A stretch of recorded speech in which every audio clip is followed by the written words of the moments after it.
Elías Monterroso, Biblioteca Julio Pérez Santander, lugar en el cual pues, va a tener lugar la presentación de la obra La Montaña Protectora 1, una obra que está escrita por José Antonio Castillo. José Antonio Castillo fue un antiguo profesor del centro, ya jubilado, estuvo con nosotros 8 años, y por otro lado también es doctor en Geografía Física por la Universidad de Sevilla. Esta obra forma parte de una trilogía de la cual ahora mismo pues, está escribiendo la segunda parte de Montaña Protectora y por tanto el último volumen. Así que bueno, yo por mi parte espero que lo disfruten y le voy a pasar la palabra al editor. Buenas tardes, gracias a todos por vuestra presencia en este acto. Gracias al centro por permitirnos realizar aquí este acto. Hasta hace muy pocos días, muy pocas semanas, era complicado organizar presentaciones de libros después de que en marzo del año pasado nos sorprendiera la pandemia. Uno de esos libros que se quedó ahí parado, que tenía previsto presentarse en las ferias del libro del año pasado, era este primer volumen de La Montaña Protectora de José Antonio Castillo. Por suerte ya se dan las circunstancias para que se pueda presentar públicamente. La semana pasada lo hacíamos en San Pedro, ahora en Estepona. Tenemos muchas ganas de venir precisamente a Estepona, donde tenemos pues, muchísimos amigos del mundo de la naturaleza, de la geografía, de la fotografía, y bueno, para nosotros venir a Estepona pues era importante,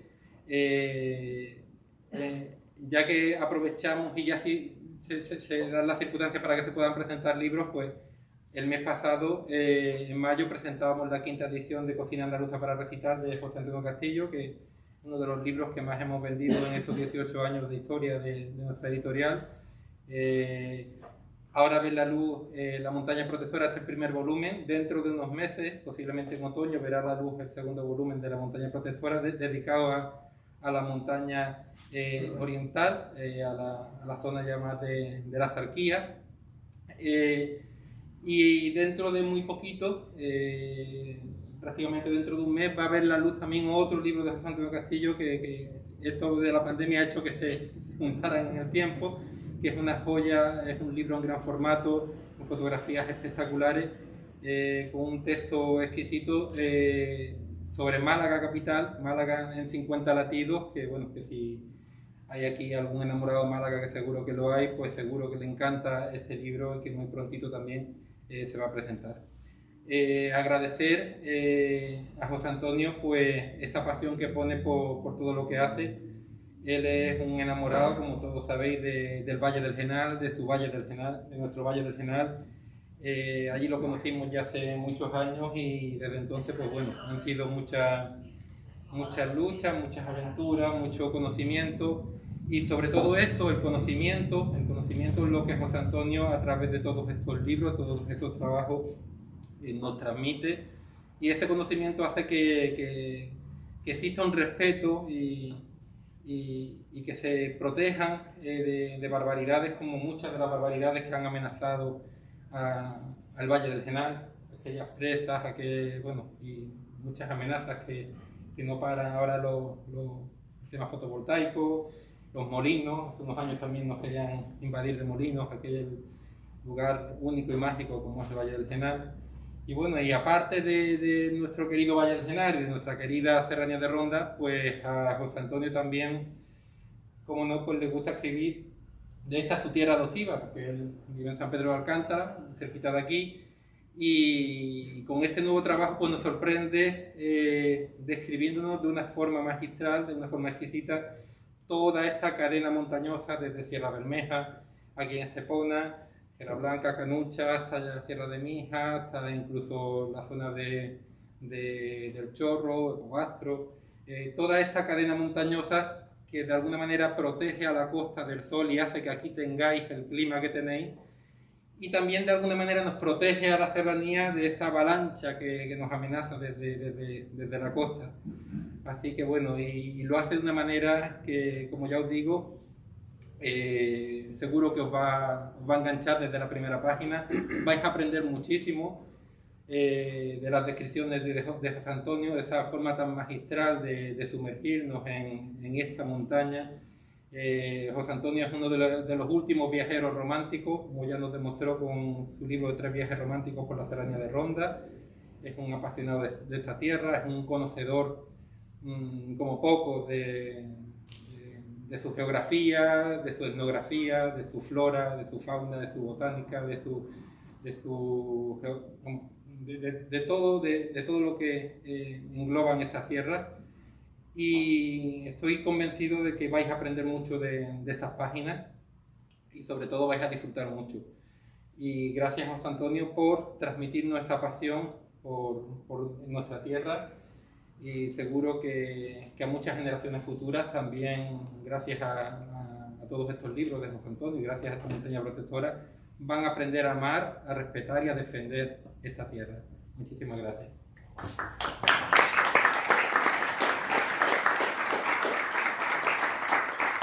Bueno, el formato que... Buenas tardes a todos, perdón, porque quiero que no estemos demasiado tiempo aquí por las circunstancias que hay, y dar las gracias al instituto al que vuelvo con todo mi honor y toda mi fuerza y todo mi cariño, porque aquí pasé 8 años absolutamente feliz en mi trabajo, y además fue este instituto el que me dio la posibilidad, con ayuda, con horarios adecuados y con todo lo que conlleva esto, hacer una tesis doctoral sobre la serranía, sobre el Valle del Genal concretamente, estando yo aquí en este instituto durante 5 años y teniendo que ir a Sevilla continuamente a presentar mis trabajos en este instituto, sin faltar obviamente a mi obligación, porque faltaría más, pero ellos me facilitaron de muchísimas formas el que yo pudiera hacer esta tesis. Por eso, solo por eso tengo que estar eternamente agradecido a Monterroso.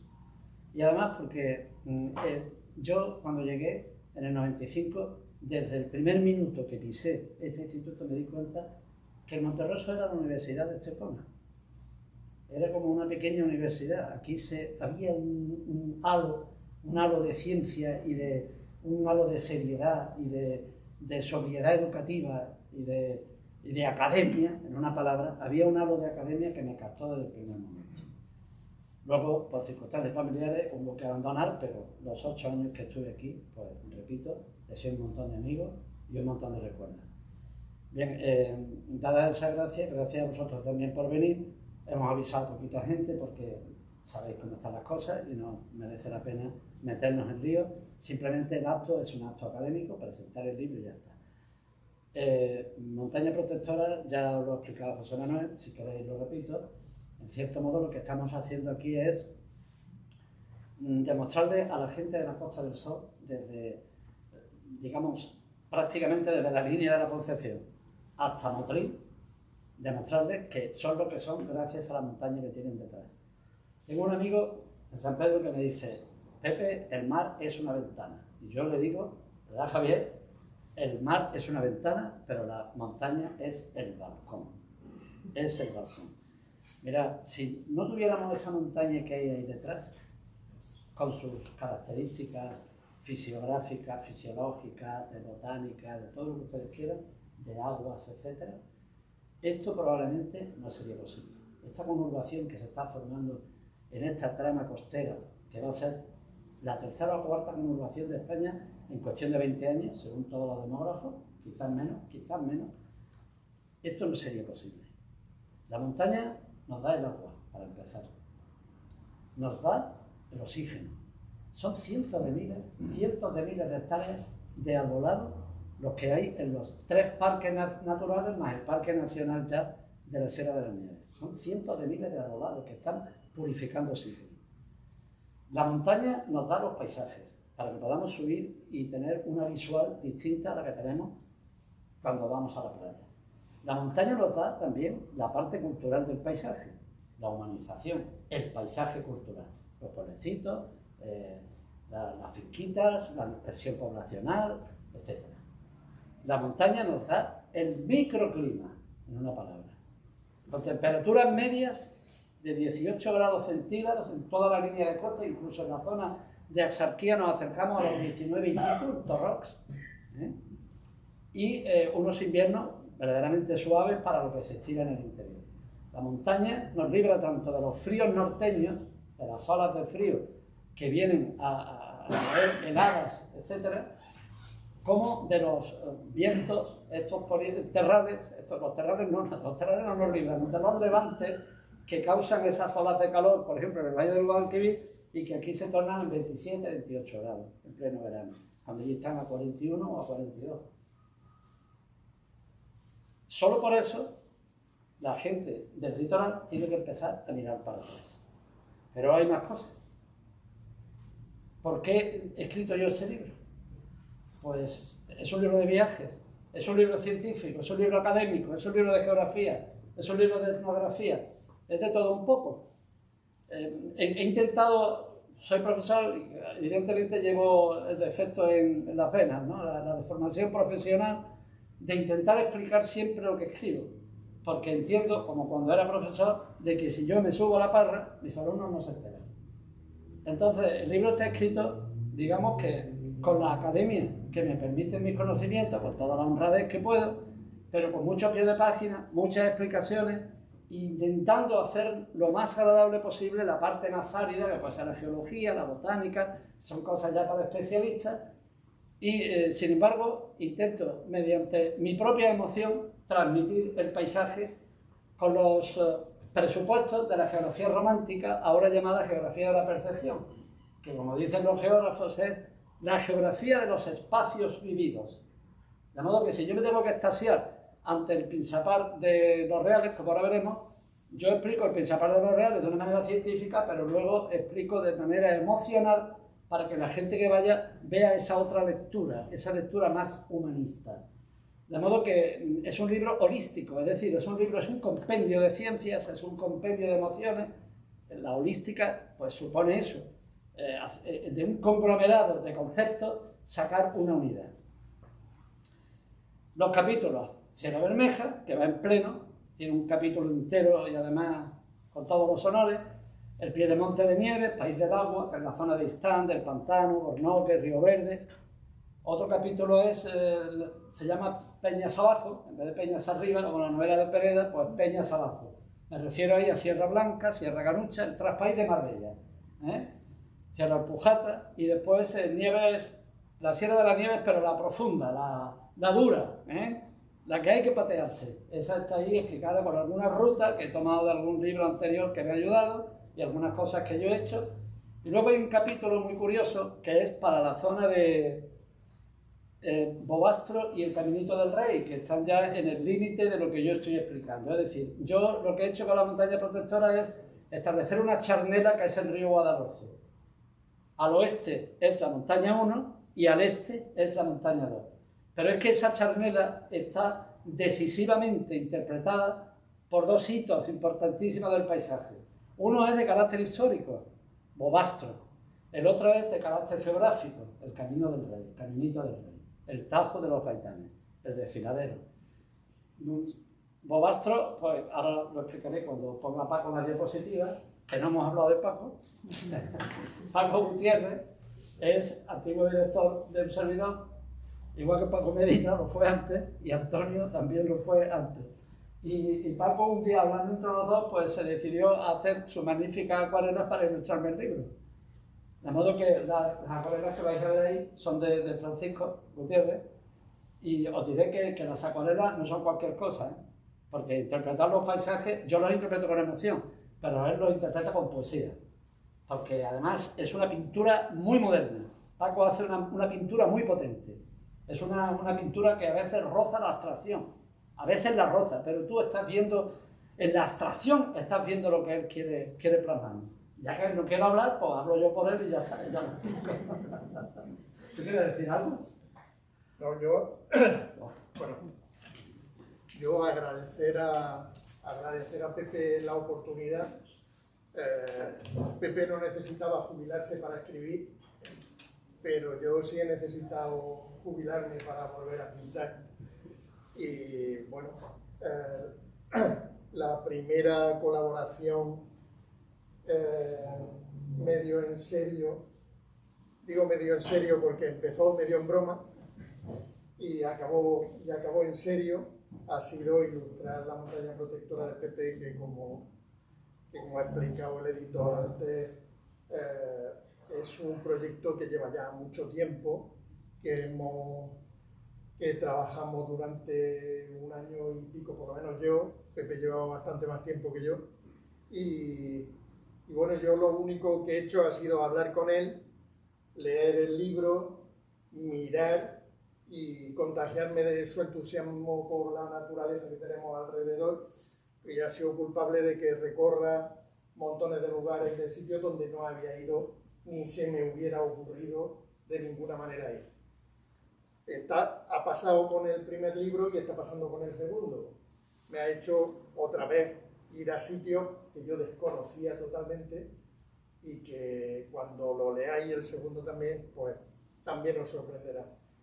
Evidentemente en este primer libro toda la zona que tenemos cerca, porque es nuestra zona de influencia, desde aquí, desde Estepona hasta Málaga, hay sitios espectaculares desde Sierra Bermeja, que la tenemos aquí encima, hasta la zona de Bobastro, que Pepe lo ha repetido varias veces, que para mí fue un descubrimiento total y absoluto, porque, bueno, del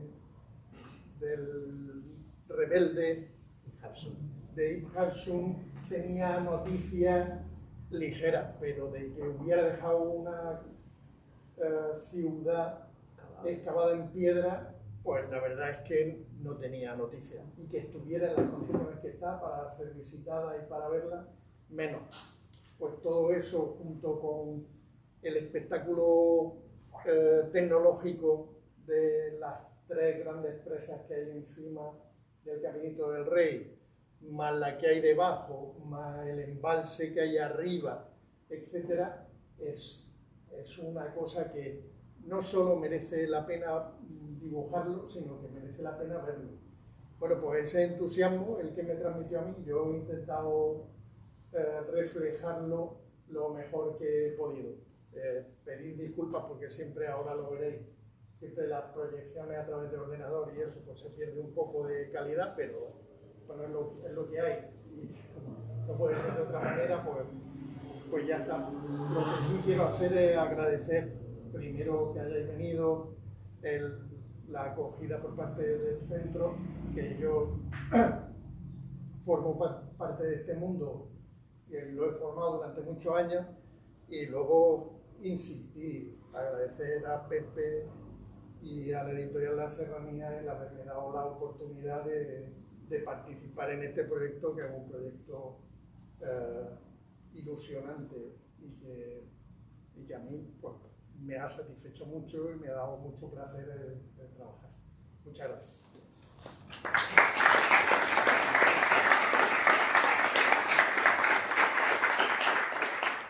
Yo me voy a colocar aquí ahora porque vamos a ver las diapositivas, lo que ha dicho Paco.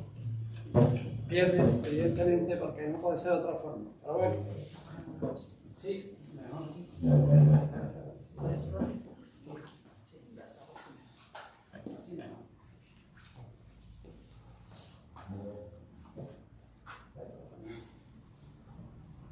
Esta primera cuadrilla nos marca ya, nos va dando una idea de la población establecida en la línea de costa y la montaña arriba, está en la Sierra Blanca de Marbella, la concha famosa, pasa a paso.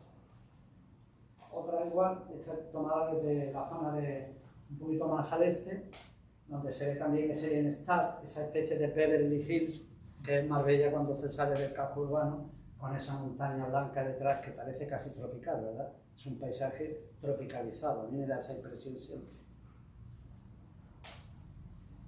Sí, sí. Bueno, ahí tenemos ya los pinsapos, el pinzaparito de Casares, que ha tomado ahí en la cresta.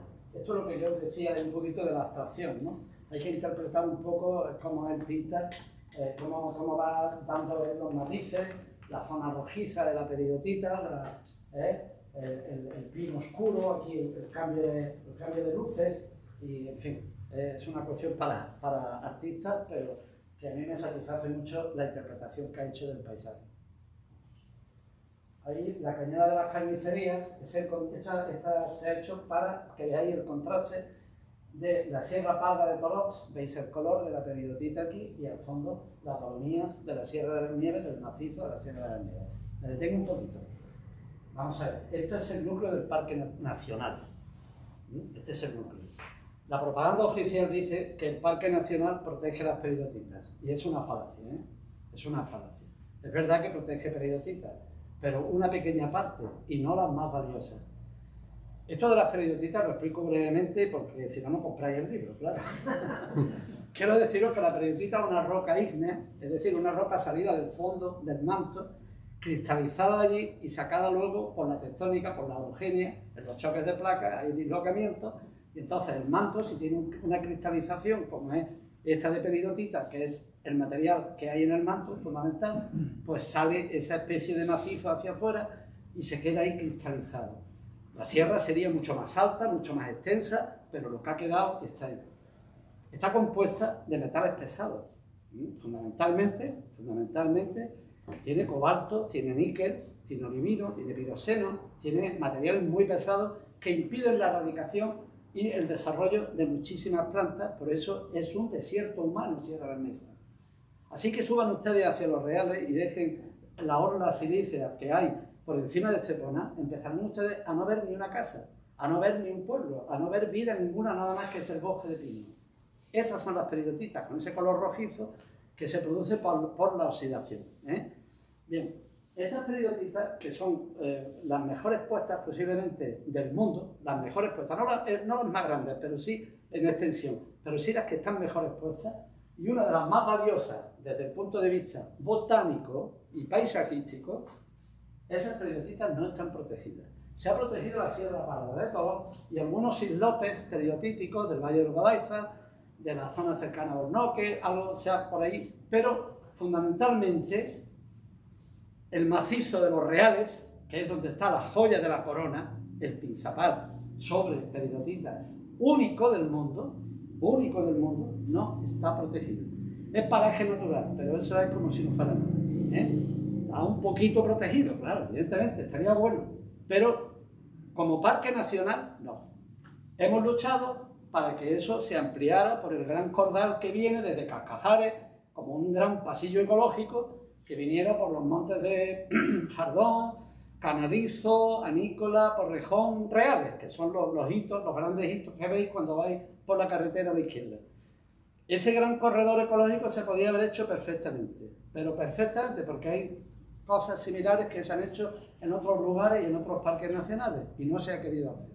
Los motivos yo no lo sé, pero en fin, han metido la pata porque, insisto, el leitmotiv del Parque Nacional de la Sierra de las Nieves era la protección del pinsapo y la singularidad del pinsapo, y se dejan fuera al más singular de todos los pinsapares, al más singular, porque pinsapo sobre Dolomía y en Grazalema también, y hay en Sierra Blanca. Y potencialmente los habría en Jarastepar y posiblemente los habría en la Sierra de Mija, hay algunas zonas, digo potencialmente, no los hay, pero los podría haber. Pero sobre peridotitas, el único está en los Reales, entre Genalguacil y Estepona. De modo que vuestra Sierra Bermeja no está protegida, Esteponero, no está protegida. Y es una infamia, lo digo así, es una infamia que no se haya protegido la Sierra Bermeja de Estepona.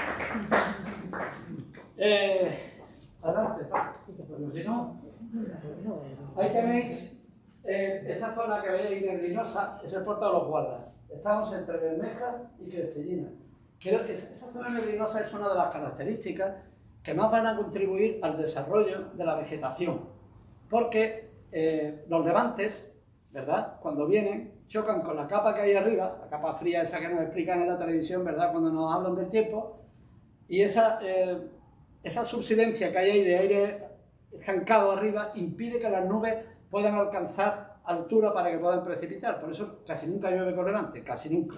¿Qué es lo que hacen, sobre todo en el buen tiempo, en la época cálida del año, los levantes? Como no pueden subir, se estancan en la montaña. Claro, tienen ahí el mogote de Bermeja, de tal, y ahí se estancan. Y entonces, ¿qué es lo que hacen? Procurar descargar su humedad sobre pantallas pluviométricas que propician los brezos, los pinos, los pinsapos y los árboles que hay allí. Como consecuencia, en pleno verano, esos levantes están precipitando. Es lo que se llama la precipitación invisible, criptoprecipitación, precipitación horizontal, como le queráis llamar. Los alemanes le llaman Nebelwald, en fin, bosque de niebla. ¿Y eso qué produce? Pues produce aquí arriba 600 milímetros al año de lluvia que no se ve y que es tanto más que lo que llueve en la ciudad de Málaga durante un año. Aparte, aquí hay la precipitación propia de los temporales y tal, a la que hay que añadir eso. Por eso, este Pinsapar siempre está más húmedo que el de Nieves y que el de Grazalema, donde no hay esos levantes. Y la evaporación, la evapotranspiración, es muy fuerte. Como consecuencia, este siempre está más fresco, está más lozano. Y es el milagro de que haya una vetal a 2 puertas de África. A 2 puertas, tocando África prácticamente. Adelante. Bueno, es un Pinsapar nevado, así fantasmagórico. En el libro está la foto mucho mejor, pero bueno, pasamos. Bien, este es el Pinsapar de los Reales, un día de niebla, que yo capté la foto y Paco la interpretó. Un tronco primero y luego los pinsapos como alejándose. Y les leo un fragmento de lo que yo he escrito sobre eso. Otras veces, la neblina de los levantes crea esa atmósfera de oculto y recogido misterio, esa clara penumbra, esa luz tamizada entre blanca, opaca y verde, que va desdibujando los perfiles de los árboles y las rocas. Es este un lugar que pertenece a tiempos geológicos pretéritos, cuando la Tierra aún no estaba del todo conformada y los seres vivos migraban al albur de los cataclismos y los abruptos cambios del clima. Estamos en presencia de una vegetación que es como un fósil viviente, un relicto casi sagrado, valiosísimo, misterioso en su belleza elemental de conos y acículas y de endemismos ocultos que en su nombre latino contienen ya toda la hermosura posible. Esta Egelina baetica, Armeria colorata, Gallium viridifolium, Arenaria capilipes, Kentaurea lainci. A veces se vislumbra entre la niebla ladera abajo el esqueleto de un viejo ejemplar, tal vez vencido de la edad o por alguna epidemia. Entonces esa apariencia de muerte entre la vida nos seduce la permanencia, el tozudo empuje y la sempiterna lucha de estos soberbios ejemplares por sobrevivir a pesar de tantos avatares climáticos, a pesar de tanta dificultad, a pesar de tanta agresión, a pesar de tanta indiferencia. No puedo por menos que imaginar cómo hubiese sido el aspecto del gran cordal bermejense desde este punto hasta el Abanto y Sierra Real, con millares de hectáreas cubiertas por un precioso bosque de abetos a lo largo de las alturas, collados y altos ventisqueros, ennegreciendo los horizontes entre las manchas más claras de los pinares, robledales y quejigales. Y sin embargo, a pesar de que han desaparecido de la mayor parte de lo que era su área potencial, hemos de celebrar tanto su supervivencia gracias a la protección actual como los intentos de regeneración que se están haciendo con tal de devolverle siquiera un ápice de su pasado esplendor. Esto es un arroyo sobre la periodita que tiene una característica muy especial. Las aguas son muy ferruginosas y si nos ponemos a Barlovento, en la zona que da al mar, en vez de periodita, que también la hay arriba, abajo los arroyos se encajan en unos cañones pequeñitos, fluviocásticos, en el Padrón, en el Bererín, en el Castor, porque ahí hay una especie de dique, hay unos diques ahí de fosterita, ¿verdad?, de un mármol, de un diópsido, y entonces pues crean unas marmitas que se llaman de gigante y el agua se pone de color lechoso, de color turquesa, y es un espectáculo también. Pero esto es un arroyo puro y duro sobre periotitas, que lleva un ecosistema de ribera bastante interesante. Y esto es el Alto Guadalmansa. El Guadalmansa es el río más importante de Estepona. Es un río que aporta casi 30 hectómetros cúbicos al pantano de la Concepción, porque sabéis que los ríos bermejenses están todos ya intercontinentados al pantano del Río Verde. Bien, esto es el Alto Guadalmansa. Allí al fondo lo que estáis viendo es el tajo del Canalizo, arriba, el primer tajo grande que hay, y lo que sube se supone que es el Jardón. Y debajo veis diferente coloración. Mirad, la biodiversidad que hay a Barlovento del Jardón es extraordinaria, porque el Jardón no son peridotitas, son una roca metamórfica silícea compuesta de gneiss fundamentalmente.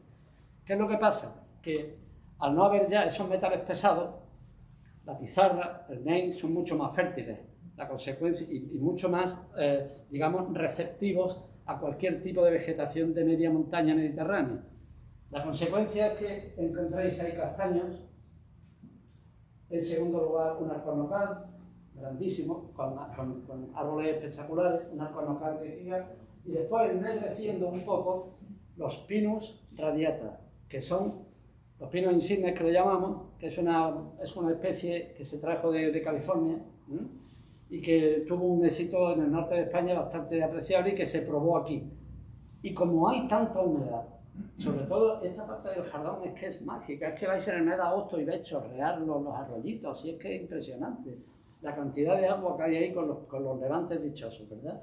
Y entonces hay una biodiversidad en lo alto, en la parte alta de vuestro río Guadalmansa, que os aconsejo que vayáis a verla. Es muy fácil, no tenéis más que ir al puerto del Madroño, tirar a la izquierda por la carretera que vas a Pujerra y desviaros por el primer carril que encontráis a la izquierda en las allanadillas. Meteros por ahí y ya vais deambulando y veréis qué maravilla, es un paisaje espectacular. Es Asturias, a 5 kilómetros de Estepona. Es Asturias a 5 kilómetros de Estepona, es una maravilla. La cantidad de higrofitos por todos los arroyos, como hay tanta agua, tanto refumadero, pues hay muchísimo higrofito. Y eso le da al paisaje un matiz muy bonito. Cerro Alcojona y la Nava de San Luis. Esto está en término de Parauta, esto ya es Sierra de las Nieves pura y dura. El Pantano de la Concepción, al que van todos los sistemas de los tres ríos, grandes porque son más grandes que los arroyos, ¿no? No son ninguno un gran río, pero aportan bastante entre los tres, ¿eh? Guadalmansa, Guadalmina y Guadaiza, entre los tres aportan 90 hectómetros cúbicos, que ya es una cosa seria. Por eso el Pantano de la Concepción no se vacía nunca ya. Adelante. Charco Verde, el charco del Canalón en el Río Verde. Y eso es Bornoque. Bornoque es otro milagro. El fondo que veis, atormentado, rojizo, es de Sierra Real. Estamos ya al sur de la Sierra de las Nieves, entre Sierra Blanca de Marbella y la Sierra de las Nieves. Enfrente está en medio está Sierra Real, y aquí hay unas vaguadas que caen desde la Sierra Blanca de Marbella, caen hacia el norte, están conformadas de una serie de subvertientes que cubren una serie de arroyos que hay ahí, como Paimón, Barnatán, de las Cañas, Arroyo del Capitán y Arroyo de Bornoque. En árabe, Al-Bornoque significa alcornoque. Es un terreno silíceo, por tanto está lleno de alcornoques y de quejigos en los nortes y de pinos y de alcornoques en los sures, en las laderas sur. Pero, misteriosamente, en las laderas norte y tan solo a 300 o 400 metros de altura aparecen las copas misteriosas de los pinsapos. Bornoque sí está protegido por el parque natural, más les valdría, porque si se lo dejan atrás ya es para de verdad. Bornoque es una maravilla, porque es un alcornocal con pinsapos, y eso es bien, es único. Eso no existe nada más que ahí, en esos arroyos, ¿verdad? Eso está protegido. Seguimos. Y en la Sierra Blanca de Marbella, pues fijaros bien, los pinsapitos que se están criando, una vez que ya se ha protegido con las leyes que prohíben la excesiva carga ganadera, el carboneo ha desaparecido y todo esto, en estas vaguadas se están reproduciendo los pinsapos a una velocidad de vértigo. Pinsapos sobre caliza y dolomía. Por eso dije antes que lo de la periodita era único. Y antes de esto, yo quería leerles un fragmento también bastante metido en Sierra Bermeja, porque mirad, hay un sitio mágico también aquí, que es el lugar donde está el Castaño Santo de Istán, que ustedes habrán oído hablar de él todos, y seguramente habrán estado o habrán visto la fotografía o lo que sea. ¿Dónde está el Castaño Santo? El Castaño Santo está al este del río Guadaiza, que es el último de los ríos de Bermeja, el último. Al este hay un afluente del Verde que se llama el Hoyo del Bote. Pues en esa vaguada del Hoyo del Bote, en la vaguada oeste, está el Castaño Santo. Y yo les voy a leer esto, que dice así. Camino ahora por un sustrato silíceo que favorece el desarrollo del alcornocal y su fasciación con el quejigal, con jarales, brezales y madroños, De nuevo, bioindicadores de una mayor humedad. Detengo entonces mi coche junto a un arroyuelo que interrumpe la pista y accedo a pie por la derecha a un espacio mágico. Bajo un magnífico rodal de alcornoques y quejigos de gran porte, con la profunda vaguada del hoyo del bote a mis pies, las inmensidades calcáreas de las nieves al norte y la masiva silueta de la Sierra Real, aparece de golpe el castaño santo de Istán, ese árbol que parece salido de una ensoñación de Raymond Tolkien. Un tronco poderoso e inabarcable, sujeto por raíces que son como los brazos de un gigantesco pulpo, la imagen es prestada, que lo aferran a una tierra privilegiada. ¿De qué sustancia no estará formada para conceder vida y dar sustento a tan descomunales ejemplares? ¿Qué fuerza telúrica no contendrá para transmitir tanta energía? Porque allí, incólume al paso de la historia, escuchó la acequia del Islam, contempló la dehesa del cristiano, soportó la furia de las guerras, temió los fuegos de la infamia y sufrió el dolor de la desidia o la ignorancia. Allí, digo, impertérrito al viento y a la lluvia, a la nieve y a la canícula, a las nieblas y a las lunas, pastoreando aquellas laderas y rodeado por 10 enormes ejemplares de alcornoque y otros tantos insólitos quejigos nunca vistos, árboles que parecen velarlo como si fuesen su guardia de honor, allí el castaño santo, el señor del bosque. Hagan ustedes ese viaje que es facilito. Se puede subir desde San Pedro de Alcántara por una pista que está en buenas condiciones y antes que nos cierren todos los caminos, nos los van a cerrar ya mismo, vayan a ver el castaño santo porque de verdad se van a sorprender. Adelante, bueno, las puertas de Albuquerque, esto es Sierra Alpujata, lo que veis al fondo, son también peridotitas. Es otro eslabón más de las peridotitas de Bermeja, pero en este caso formando ya otra sierra en otra unidad. Esta Sierra Alpujata está, digamos que es el eslabón que va entre Sierra Blanca y la Sierra de Mija. En medio, para complicar estas serranías nuestras que son un laberinto geológico, para complicar todavía más, otras peridotitas hay en medio que no sabemos cómo demonios se han escapado de la tierra para aparecer ahí. La Sierra Alpujata es más pobre que Bermeja porque está desolada por los incendios.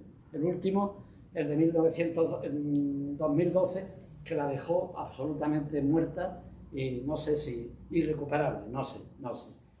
Pero antes de Alpujata hay, como en toda la sierra de Periodita, una orla de rocas metamórficas, otra vez rocas cristalinas, pizarra, gneiss, y son muy apropiadas para el alcornocal, para el quejigal. Ahí veis un alcornocal, otra que viene a pintar, y antes, en los arroyos que bajan de Alpujata, que van hacia Coín y después hacia Monda y esta parte, pues ahí hay un sistema de huertas espectacular.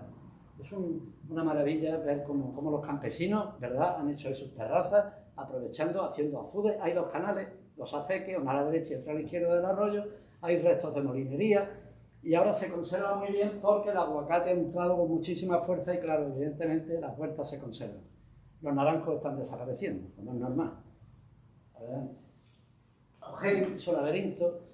No he puesto todos los pueblos porque me parecía excesivo y porque además esta montaña nuestra de aquí atrás es una montaña poco humanizada en realidad y que ha tenido muy poca relación con la costa. Es decir, Marbella ha vivido de espaldas a su montaña siempre, salvo para extraer mineral o para extraer combustible, igual que Estepona. Lo que pasa es que Estepona es más agrícola y Estepona también es más marinera. Y entonces, pues claro, pero la relación de lo que quiero decir es que esto no es como en la Sarquía, donde todo un mundo de las pizarras, vive en cientos de casas, miles de casas desperdigadas y algunas decenas de pueblos que hay por allí, o un par de docenas de pueblos que hay, pues aquello está superhumanizado. Es una montaña que está superhumanizada y donde no hay apenas paisaje natural. El paisaje es un paisaje cultural. Muy bonito, pero es un paisaje cultural. Ahora amenazado por otras cuestiones que en el segundo libro explicaremos. Quiero decir que aquí he tocado muy pocos pueblos, pero sí, Augen, porque me parecía un poco el paradigma de ese pueblo de nieve, de los contrafuertes de nieve, con su caserío apilado, que ha conservado, en cierto modo, a pesar tan cerca de la costa, ha conservado un poquito su esencia de pueblo serrano, con las calles siguiendo las curvas de nivel y todo esto, ¿no? Hay algunos adefesios, sobre todo en las entradas y salidas de estos pueblos, pero en general los centros están bastante conservados. Le pasa a Istán también, esto mismo. Adelante, Pablo. El final de Sierra de Mija. La Sierra de Mija es digamos que es un hermano menor de Sierra Blanca, y además tiene la misma estructura, los mármoles en el centro, después una serie de orlas calizas, después otra serie de orlas metamórficas, y unos travertinos que caen hacia el Guadiaro, hacia el Guadalhorce, donde están los alaurines, donde está Coín, y en la parte de acá, pues el pueblo de Mijas, que es otro pueblo que se describe también, porque en cierto modo he pensado que a pesar de la amenaza de la costa y de la turbamulta que tiene abajo, el pueblo ha mantenido un poco, digamos, dentro de lo que cabe, ha mantenido también bastante su pureza de pueblo serrano. Adelante. Esta es la cañada de las carnicerías. Ya estamos en Sierra de las Nieves, ahora hemos ido hacia el norte, la Sierra Profunda. De la Sierra de las Nieves Profunda os voy a dar dos datos. Si queréis conocerla a fondo, podéis hacer esa ruta del Castaño Santo que os llevará luego por el puerto de la Refriega hacia el puerto del Robledal, y de ahí pasáis a Nieves directamente a la Fuenfría, y de la Fuenfría vais a la Nava, y de ahí podéis salir ya otra vez a la carretera de Ronda. Esa es una ruta para conocer un poco esta parte, ¿no? Pero lo que es la sierra en sí, la sierra dura, pura y dura, Nieves, adusta, pobretona, de colores terrosos, de colores fuertes, de pinsapos desperdigados en los collados y en los barrancos, aferrados al peñasco. Ahí tenéis las tres cañadas de Ronda: la cañada del Cuerno, la cañada de en medio y la cañada de las Ánimas, que es de donde hemos sacado esta fotografía. Mirad los pinsapos raídos, como casi enfermos, pero enormes, parecen enfermos, pero no lo están, es que son tan grandes y están ahí con esos fríos asoladores que hay en esas cañadas que el pinsapo soporta y aguanta, y de hecho, claro, lleva 60 millones de años ahí, 60 millones de años, tiene más memoria que nosotros. Quería interrumpir a Pepe en este momento preciso, no en otro momento, porque yo tengo un amor especial por los pinsapos, y cuando llegamos a la ilustración de la cañada de la Ánima, él y yo hablamos sobre qué poner, aunque hay otra ilustración a continuación, si le das, en el mismo sitio. Pero si se vuelve uno para atrás, no parece el mismo sitio. Bueno, pues los pinsapos tienen una característica para el neófito, no para el experto, pero sí para el neófito, una característica muy peculiar, por lo menos para mí. Son una metáfora de nuestra existencia en este mundo en el que vivimos. Están en ese dibujo, están todos los estados del pinsapo. Está el pinsapo que está desapareciendo, que muere.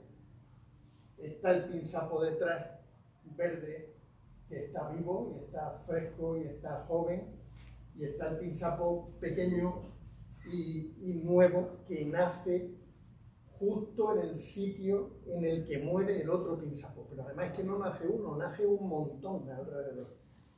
Entonces, si tenéis oportunidad, yo supongo que más de uno de vosotros conoce los sitios, pero el sitio para mí que es más demostrativo es, a pesar de que el dibujo es de la cañada de la Ánima, es el de la cañada del Cuerno, en donde hay unos pinsapos inmensos, secos totalmente, y a su alrededor hay un montón de pinsapitos pequeños y otros más grandes, los pinsapos azules, de los que hablará Pepe ahora después, que son pinsapos jóvenes, que están esplendorosos y están potentes porque llegan a la vida con toda la intención del mundo. Entonces, quería hacer esta interrupción para hablar de ese dibujo en particular, porque los pinsapos son una debilidad. Perdón.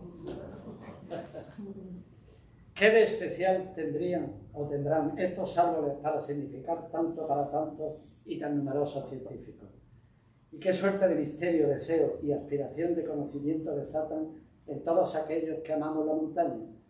A veces deformes, casi monstruos en apariencia, atormentados y torcidos, esqueléticos tal la enfermedad o la muerte, tal vez demasiado insignificantes e inocentes en su forma juvenil, ya sea formando densas masas, ya en soledad sobre los desolados ventisqueros. El pinsapo se ha convertido en un símbolo que en sí mismo no es más que la concreción de una formidable energía, de un invencible afán, de una tenaz pervivencia que ha trascendido violentos cambios climáticos, continuos, a veces brutales paroxismos y las agresiones seculares de los hombres. Y sin embargo ahí están, refugiados en las frías laderas del norte, que son su mejor cobijo, bajo los riscos inhóspitos, cubiertos de niebla o de nieve, o acosados por el tórrido sol del estío mediterráneo. Nada hay más bello que contemplar un solitario y viejo ejemplar aferrado a un pedregal, contrastando su oscuridad con las albas heladoras, entre el rosa y el celeste, o sobre los últimos alardes del sol, anaranjados y malva. Nada hay más sugerente que contemplar sus caprichosos cambios de color, entre el verde oscuro, el pardo, incluso el azul, sobre todo si se adornan con los pespuntes bermejos de su primavera. Nada más evocador que verlos alejarse por las faldas y vericuetos, despeñándose entre breñas y tajos, ocultando pedregales y arroyos, y perdiéndose entre las nieblas heladoras, como intentando comunicar que vienen de tiempos pretéritos, lejanos, desconocidos, y que vuelven a ese misterio cuando se diluyen en la lejanía de las cañadas. Hay algo que destila una estremecedora devoción y un mucho de santidad en aquellos que vemos destacarse en altura como si fueran los verdes pináculos de una imaginaria catedral, cuyas ojivas se conforman a partir de las bellas siluetas de los más jóvenes, cuyas puertas se abren en senderos que evitan a penetrar en la penumbra sagrada del bosque nemoral, cuyos altares se adornan con los de formas más singulares y extrañas, que aparecen como esculpidos por los siglos y cuyas vidrieras se conforman con los tenues cristales de las brumas y las nevadas. Canalizo al fondo las dos cañadas, la de medio se ve. Esta es la Fuensanta, la Sierra de las Nieves es un gran nudo hidrográfico, es un gran emisor de agua con muchísimos manantiales. Uno de los más notables es el de la Fuensanta del Burgo, donde hay un área recreativa que la tenéis cerquita de la carretera por si algún día queréis iros allí a almorzar y a echar el día, aquello está espectacular, muy bonito. Adelante. La sierra desde Junquera, los principales más importantes están en Junquera, en extensión, Cancón, Puerto Bellina, toda esa zona. Y eso es Jorox. Ese es otro milagro. Jorox está sobre un travertino, que no es más que una roca calcárea que se ha conformado a partir de un manantial que ha traído restos orgánicos, se ha consolidado y ha formado un dique. ¿No veis ahí? Ese dique lo que hace es servir de presa a las deposiciones de tierra, de aluviones que va trayendo el arroyo, que va trayendo el manantial, hasta colmatarlo. Lo colmata de una tierra muy fértil. Por eso las zonas travertínicas son zonas de huerta siempre, y de huerta tradicional, como esta de Jorox, donde el caserío pertenece, creo, a Dozaina, o a Junquera, no sé, pero quizás sea la Dozaina. Ahí está en medio. Bueno, entre Junquera y Dozaina tenéis la aldea de Jorox, en el pie de monte de la Sierra Cabrilla, Sierra Prieta y Sierra Cabrilla. Al fondo estaría la Sierra de Pavón, la tenéis arriba, al fondo. Y esa zona de Jorox es un paraíso en la tierra, ¿verdad? Con todas sus paratas muy bien establecidas, con sus canales, la intrincada propiedad, los microfundios, los molinos. Es una maravilla, Jorox. Ya avanzando, y estamos a Sotavento, avanzando hacia la Sierra de Caparaín, encontramos el arroyo este de la Poncella, donde hay unos pinsapos arriba. La Sierra de Caparaín es un apéndice hacia el este de la Sierra de las Nieves. Prieta y Caparaín. Son de la misma naturaleza y tienen las mismas características fisiográficas. Y ahí tenemos el Tajo de Gaitán. No voy a contar mucho más de lo que ya sabéis. El Caminito del Rey está a una altura que suspende el ánimo, ¿verdad? Ahora os leo un pequeño fragmento que escribí para un libro que sacó la Diputación, anterior a este, en el cual tuve el honor de participar con otros colegas, encargándome un poco de los paisajes fluviales. Fue un río monográfico sobre los ríos malagueños. Yo hice la parte paisajística. Os leo el fragmento. Eso no es más que, mirad, ahí hay dos teorías, que el Guadalhorce ha hendido poco a poco, ha habido un deslocamiento, una falla y el río ha penetrado. El agua va siempre por el lado más cómodo. Esto es siempre una constante. El agua rompe lo más cómodo. Y esa es una teoría que ha aprovechado una falla entre los tajos de la Almorchón que están aquí, la Sierra de Uma, ahí hay areniscas, esencialmente areniscas, calizas de varias naturalezas, y otra teoría es que había un cañón fluvioclast, es decir, había una cueva, había una sima, ¿verdad? Y el río era una corriente hipogea, es decir, el río iba por abajo, como la cueva del gato, va por debajo de tierra. Y que por diferentes cuestiones se hundió la parte de arriba y entonces se formó el cañón. Son las dos teorías que hay, una es de Lenaz, otra es de la gente de Geografía de Granada y Málaga, que piensan que no, que es el aprovechamiento de una falla. Sea como fuera, tenemos tajos de hasta 300 metros de altura, con anchuras inferiores a veces a los 3-4 metros, así como suena en algunas zonas, en algunos de los recovecos, y aquello, el espectáculo es tremendo. Y al lado está Bobastro. Omar ibn Hafsun es, Omar, el hijo de Alfonso, es un muradí, es un converso cristiano al Islam que se revela en el siglo IX, siglo X, en el siglo X contra el Emirato de Córdoba. Y pone en jaque el poder emiral durante prácticamente toda la vida de este hombre, de Omar ibn Hafsun, de este rebelde, que es un auténtico bandolero y cuyo poder fue impresionante, porque llegó a amenazar seriamente el poder emiral. Estuvo a punto de acabar con el Emirato de Córdoba antes que llegara Abderramán III, que fue el primer califa, al-Nasir, Abderramán al-Nasir, que fue el que lo venció, no a él, a sus hijos. Él murió invicto, o medio invicto. Luego Bobastro fue arrasado y tal. Pero, como ha dicho Paco antes, en la zona este, aquí, en la oeste, perdón, hay una banda de molasas. Las molasas son unas calizas muy deleznables, areniscosas muy deleznables que se pueden trabajar, y hay un templo excavado en la roca, un templo mozárabe, excavado en la roca con sus arcos de herradura y todas sus cosas, un aljibe, se están descubriendo ahora otras casas, en fin, es una verdadera ciudad, lo que había ahí excavado en esa roca al estilo de Capadocia. Al estilo, lo que pasa es que está muy destruido. Bueno, pero Bobastro está ahí, ahora ya está protegido y ya están estudiando en serio los arqueólogos intentar poner en valor una cosa que es realmente impresionante. Como este hombre, con un puñado de gente, desde esa zona tan absolutamente inaccesible, fue capaz, ¿verdad?, de mantener en jaque a un poder tan formidable como era Córdoba en el siglo IX y en el siglo X. Y ya termino, porque tenemos que irnos y no quiero cansaros, con lo que escribí sobre el Caminito del Rey. A ver si los que habéis estado en él, pues, a ver si los que habéis estado en él os acordáis de lo que yo digo aquí. No podíamos soslayar a partir de este punto la grandiosa escenografía de los gaitanes. Justo bajo los pantanos, el Guadalhorce atraviesa la sierra subbética de Uma a través de un espectacular desfiladero cuyas paredes de estratos verticales superan los 300 metros de altitud, con anchuras de apenas unos pocos metros.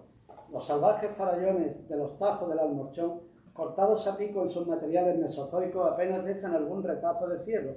El río se acomoda abajo, saltando perezosamente entre pequeños rápidos, sin dejar de hacer su trabajo de decenas de millones de años, en un ímprobo y desmesurado esfuerzo para alcanzar la luz mediterránea. A pesar de aquella formidable barrera que él ha hendido junto con los cataclismos pretéritos que dislocaron la roca. El viento surca el cañón con su silbo inquietante, a veces violento, y el espectáculo que hoy podemos recorrer en su plenitud gracias al famoso Caminito del Rey se nos abre sin obstáculo alguno. El viajero se hace aire y se hace piedra mientras contempla atónito aquel titánico escenario decorado con las luces terrosas de la arenisca, las blanquecinas de la caliza, las rosadas de las margocalizas y las anaranjadas de las dolomías, por cuyos huecos se abren paso algunas sasifragas y rupícolas, entre ellas la singular y frágil rupicanos de Kippings, algún palmito, sabina o acebuche y alguna intrusa encina. Y sobre ese mundo de verdes y escondidas aguas, de vientos airados bajo cielos atenuados de estrictos azules, el camino suspende el ánimo, aquí incorpóreo de pura ingravidez, a través de un itinerario pavoroso en vértigo, pleno en emociones, único en su naturaleza brava y primitiva, que al concluir almacena en nuestros ojos el recuerdo imborrable de haber asistido al más profundo y primitivo misterio del alma de esta montaña. Vamos a terminar, ahí veis Bobastro, lo que queda de la basílica, veis ahí los arcos de medio punto de la luna, excavados en la molasa, y el pantano del Chorro, uno de ellos, uno de los pantanos del conde de Guadalhorce, con la casa del ingeniero, que era Rafael Benjumea Burín, al que llamaron el ingeniero o el arquitecto poeta, porque hizo como Martín de Aldehuela con sus obras. No estorbaba la naturaleza, sino que la imitaba. En el Tajo de Ronda, lo que hace Aldehuela es coger la molasa de Ronda y hacer bloques y hacer que el puente parezca una continuación del paisaje. Lo mismo que hace con el acueducto de San Telmo, que casi nadie conoce, en los meandros del río Guadalmedina, que es otra maravilla de este hombre. Pues Benjumea hace lo mismo cuando hace el vaso del Conde de Guadalhorce, lo hace con la piedra de Uma para que se integre bien. Y fijaros bien, lo remata con arcos de medio punto ciegos, como si fuera la parte alta de una catedral románica. Por eso le llamaron el ingeniero o el arquitecto poeta. Y bien que lo merecía. Aquello es precioso, es un sitio mágico también. Adelante. Ahí tenéis la Sierra de Uma al fondo con su relieve invertido arriba. Y después ya está la Sierra de Atalají, que ya es otra historia. Ahí abajo tenéis el pantano que abre después del caminito, y arriba en el cerro tenemos el Tajo de la Encantada, que es el que le da, es un pantano en altura, que es el que da la electricidad en horas de mucha fuerza. El agua se sube en baja y se baja en alta, con lo cual produce electricidad para alimentar a 400.000 habitantes que se nutren de ese pantano cuando vienen las horas en baja, en alta. Adelante. Y ya para terminar, creo, desde el arroyo del Granado vemos la Sierra de Uma, y fijarse la coloración distinta desde las molasas, la caliza, la arenisca, porque es un conglomerado, parece Arizona la zona esa, ¿no? Dice el que me ha escrito el prólogo, que es profesor de botánica de la Universidad de Málaga, para él dice que la zona de Bobastro y el Carrito del Rey, la Sierra de Uma y todo esto, es lo más parecido que él ha visto a Arizona, donde él ha estado. Por el color de la tierra, la adustez de la sierra, la sequedad, el agua, todo mezclado. Creo que hemos terminado, ¿no? Sí. Bueno, pues nada más que era esto. Muchas gracias. Si alguien quiere comentar algo, y si no, pues hemos terminado la sesión. Muchas gracias.